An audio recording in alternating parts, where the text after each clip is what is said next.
चरणकमलचिन्मकरन्दाया भक्तजनमानसनिवासाय श्रीरामचन्द्राय यत्र यत्र रघुनाथकीर्तनं तत्र तत्र कृतमस्तकाञ्जलिं बाष्पवारि परिपूर्णलोचनं मारुतिं नमत राक्षसान्तकं सीतानाथसमारम्भां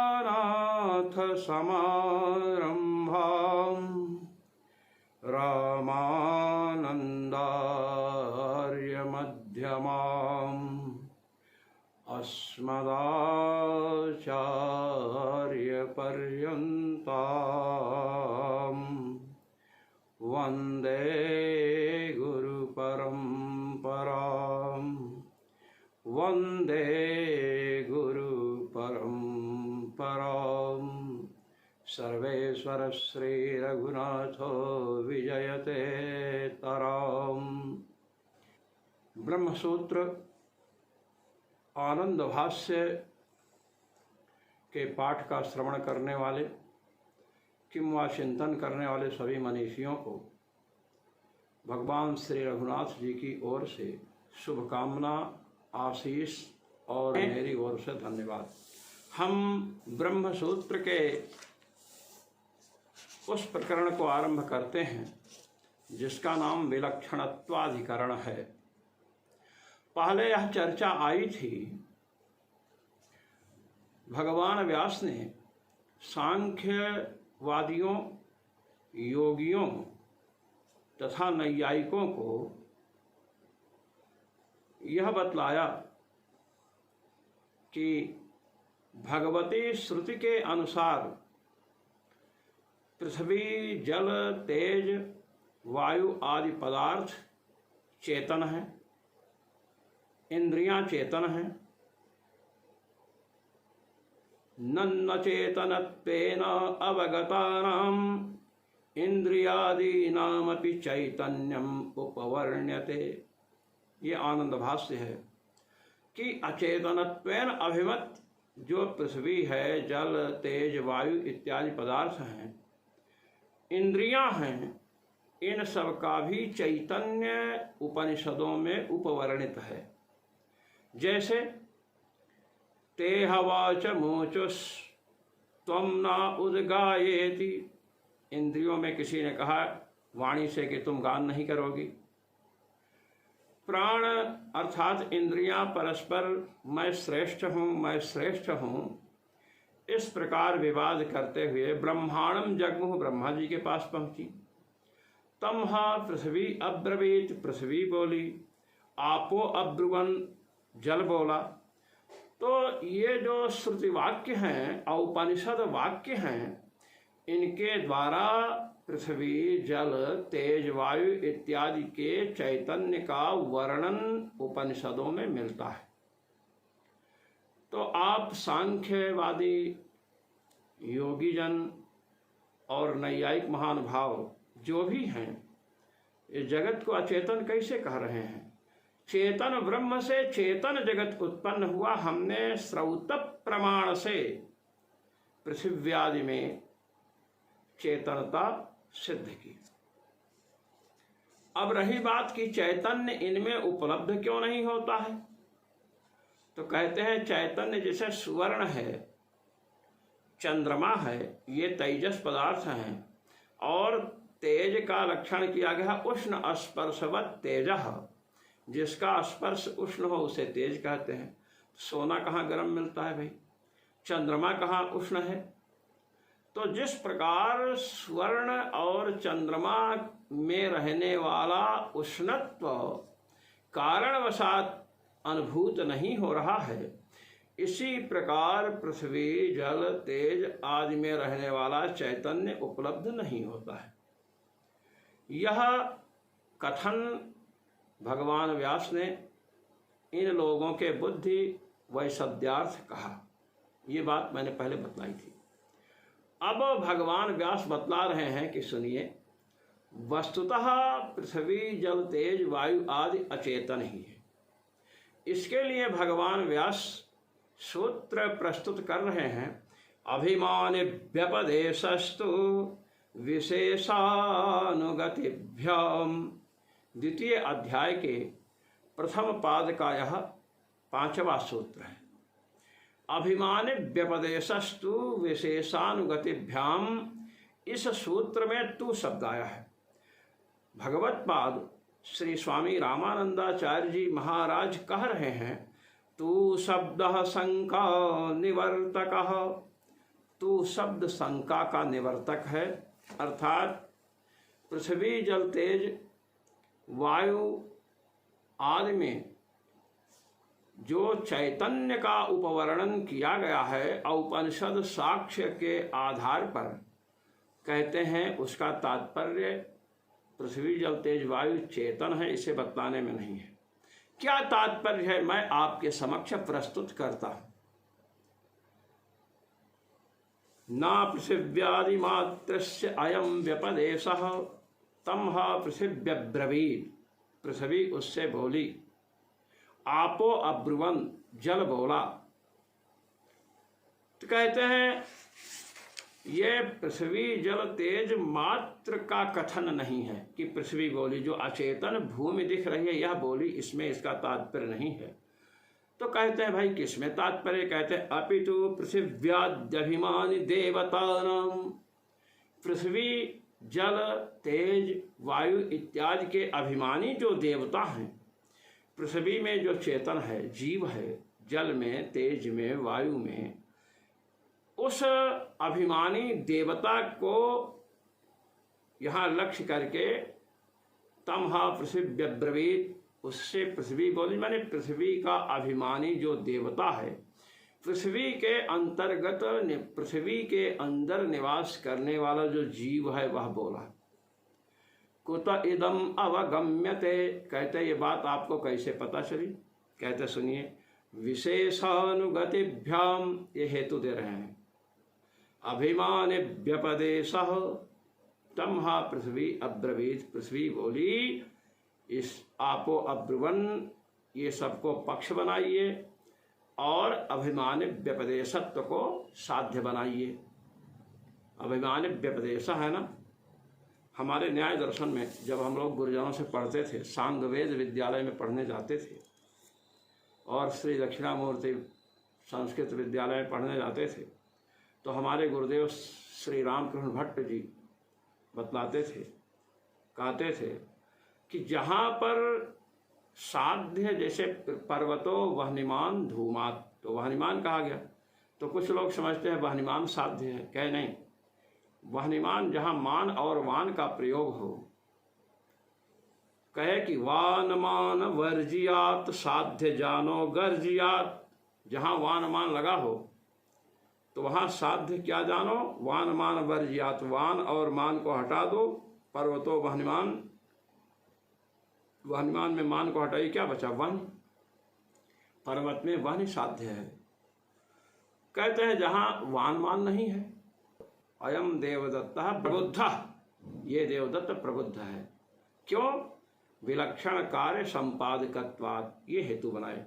तो प्रबुद्धा जब कहेंगे तो यहाँ तो वान मान नहीं, यहाँ पर क्या करें, तो गुरुदेव ने कहा जहाँ न देखें वान मान त्वा लगा कर साध्य जान, जहाँ वान मान आपको ना दिखलाई पड़े वहाँ त्वा लगा दीजिए और साध्य समझ लीजिए। अयम देवदत्ता प्रबुद्ध, अर्थात यहाँ त्वा लगाइए, प्रबुद्धत्व साध्य है।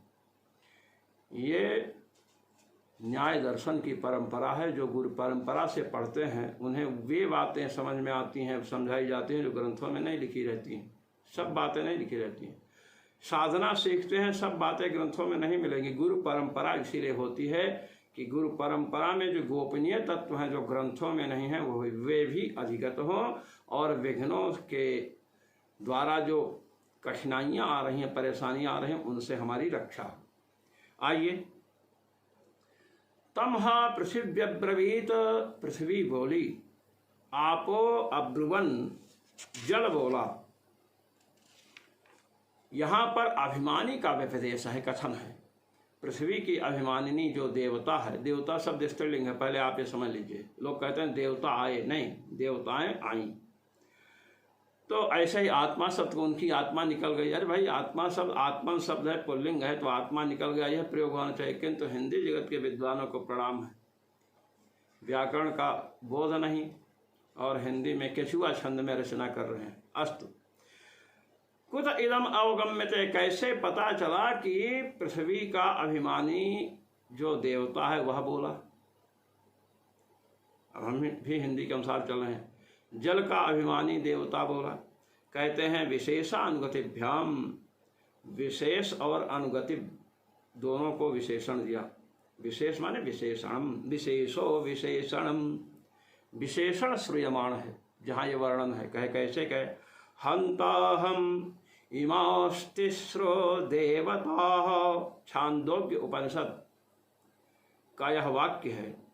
इति देवता पदस्य पृथिव्यादि विशेषणत्व श्रवणात्, भगवत्पाद श्री स्वामी रामानंदाचार्य जी महाराज कह रहे हैं कि हंता हंत अहम इमास तिस्रो देवता, तीसरा पृथ्वी जल और तेज के लिए संकेत है, और देवता, देवता शब्द विशेषण दिया गया, अर्थात पृथ्वी आदि का विशेषण देवता दिया गया है। तो कौन बोलेगा? देवता बोलेगा। पृथ्वी का अभिमानी, जल का अभिमानी जो देवता है वह देवता बोल रहा है। कहे कि हमने बोला था ते हवाचम ओचुस त्वम न उद्गायेति, इंद्रियां बोली वाणी से कि तुम गान मत करो, कि वहां भी देवता शब्द का प्रयोग है। छांदोग्ये बृहदारण्यके च प्राणानां विवादः श्रूयते। छांदोग्य उपनिषद और बृहदारण्यक उपनिषद में प्राणों का विवाद श्रूयमाण है। प्राण माने इंद्रियां, इंद्रियों का विवाद श्रूयमाण है, सुनाई देता है। कौशितक ब्राह्मणे तु, कहे कौशितक ब्राह्मण में क्या कहा गया है? एताह वै देवता अहम श्रेयसे विवदमाना इति प्राणानामेव देवता पदेन विशेषितत्वात्। कौशितक ब्राह्मण में कहा गया, इनकी सबकी उपनिषदें होती, छांदोग्य हैं, बृहदारण्यक हैं। कहते हैं अहम श्रेयसे, मैं श्रेष्ठ हूं, मैं श्रेष्ठ हूं, ऐसा परस्पर इंद्रियों में विवाद हुआ। अब यहां पर इंद्रियों में तो विवाद हुआ, अब इंद्रियों के विशेषण के रूप में देवता पद दिया गया है। एताह वै देवता अहम श्रेयसे विवदमाना, देवता पद दिया गया। तो देवता इंद्रियों में विवाद हुआ, अर्थात इंद्रियों के अभिमानी जो देवता हैं उनमें विवाद हुआ। इंद्रियां तो अचेतन हैं, तो देवता पद विशेषण है। पृथ्वी जल तेज का भी देवता पद विशेषण है, अर्थात पृथ्वी जड़ पृथ्वी नहीं बोली, जड़ जल नहीं बोला, जड़ तेज नहीं बोला, अपितु पृथ्वी जल तेज के अभिमानी जो देवता हैं वे बोले। ये हुआ विशेषण के द्वारा बतलाए कि विशेषण के द्वारा प्रतीत हो रहा है, सिद्ध हो रहा है कि अभिमानी व्यपदेश है। पृथ्वी आदि के अभिमानी देवता परस्पर संवाद कर रहे हैं, वे बोल रहे हैं। कहते और भी देखिए, हमने हेतु दिया था अभिमान व्यपदेशस्तु, क्या? विशेषानुगतिभ्याम, विशेष का विशेषण हो गया, देवता विशेषण है, यह आपके समक्ष प्रस्तुत किया गया। अब अनुगतिभ्याम, अनुगति को बतला रहे हैं। अनुगति माने अनुप्रवेश, इंद्रियों में देवताओं ने प्रवेश किया है, चाहे चक्षु इंद्रिय हो, चाहे वाग इंद्रिय हो।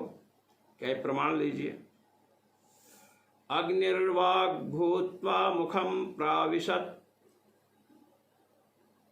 ऐतरीय आदित्यश्चक्षुर्भूत्वा अक्षिणी प्राविशत्। अग्निर्वाग भूत्वा, अग्निदेव स्वयं वाणी बन करके मुख में प्रविष्ट हुए।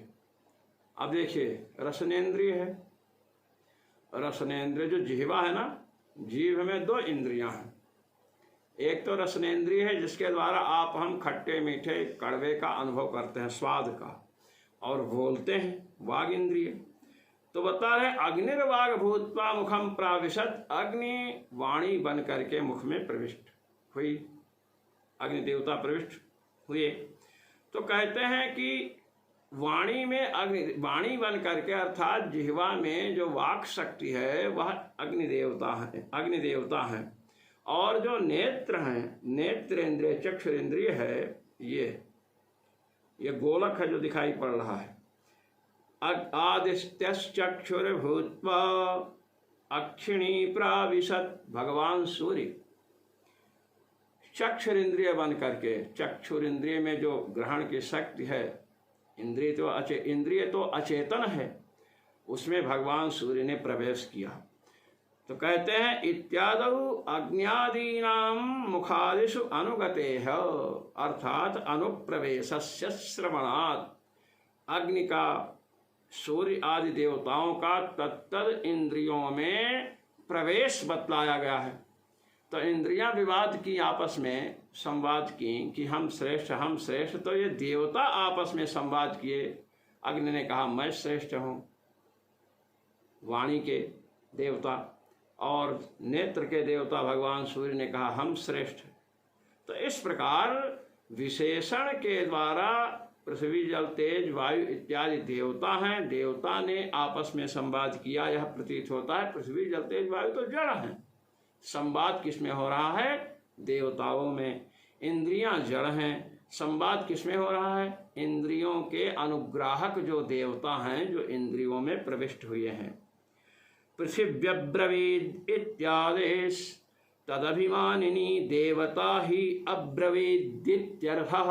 भगवान व्यास, भगवान बादरायण सांख्यवादियों से, नैयायिकों से, योगियों से कह रहे हैं कि श्रुति का जो अर्थ हमने प्रस्तुत किया कि पृथ्वी बोली, जल बोली, यह तो आप लोगों के बुद्धि वैशब्द्यार्थ था, बुद्धि बढ़ाने के लिए कि वेदों का थोड़ा अर्थ समझो। वस्तुतः पृथ्वी नहीं बोली, पृथ्वी का अभिमानी देवता बोला। जल नहीं बोला, जल का अभिमानी देवता बोला। अर्थात पृथ्वी जल तेज ये सब जड़ हैं, इंद्रिया भी जड़ हैं, ये बतला रहे हैं। तथा च, भगवान व्यास स्वयं इनकी ओर से पूर्व पक्ष कर रहे हैं। कहते तथा च जगतो ब्रह्म विलक्षणत्वम एव।